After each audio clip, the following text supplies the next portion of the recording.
امریکی ریاست اوکلاہوما کے ہسپتال میں فائرنگ کے نتیجے میں 4 افراد ہلاک جبکہ متعدد زخمی ہو گئے۔ پولیس کے مطابق فائرنگ کرنے والے شخص نے خودکشی کر لی جبکہ زخمیوں کو ہسپتال منتقل کر دیا گیا ہے۔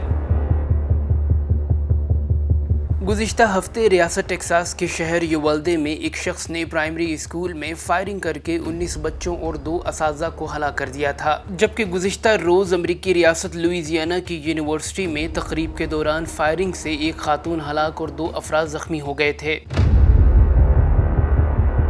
اس سے قبل نیو یارک کے علاقے بفیلو میں ایک متعصب سفید فام شہری نے فائرنگ کر کے 10 سیاہ فام شہریوں کو موت کے گھاٹ اتار دیا تھا۔ خیال رہے کہ امریکہ میں گن وائلنس کے بڑھتے ہوئے واقعات کے بعد ایک مرتبہ پھر ملک میں گن کنٹرول کی بحث شروع ہو گئی ہے۔ جو بائیڈن حملہ طرز کے ہتھیاروں اور اعلیٰ صلاحیت والے میگزینوں پر پابندی کی حمایت کرتے ہیں، لیکن تمام ہینڈ گنوں کی فروخت پر پابندی کے حق میں نہیں ہے۔ خیال رہے کہ امریکہ میں اسلحہ ساز کمپنیاں زیادہ طاقتور ہیں جو اپنے خلاف ہونے والی ہر قانون سازی کو روک لیتی ہیں۔